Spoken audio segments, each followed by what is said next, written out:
Ovo je priča o deljenju. Ovo je priča i o drugarstvu i o lepom ponašanju. Šta mislite, drugari, da li je bolje imati nešto samo za sebe ili podeliti sa drugima? Deco, deljenje je veoma važno jer nas čini srećnijim i pomaže nam da steknemo prijatelje. Evo primjera kako su Mina i Dani odreagovali. Njam, njam. Wow, tvoje lizalice izgledaju tako ukusno. Mogu li da probam jednu? Ne, Dani! Ovo su moje lizalice! Ne želim ni sa kim da ih delim!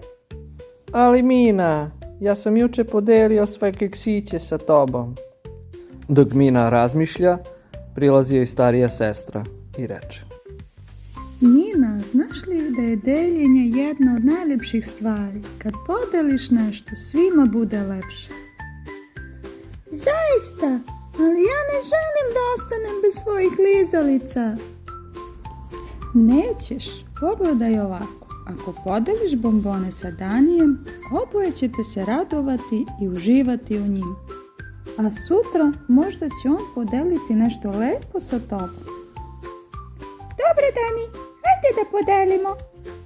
Hvala, Mina, ti si najbolja drugarica. Vidite, drugari, kada delimo, ne gubimo, već dobijemo osmeh i sreću naših prijatelja. Napišite u komentarima šta ste vi poslednje lepo podelili sa nekim. Hajde da svi budemo dobri drugari i naučimo da delimo.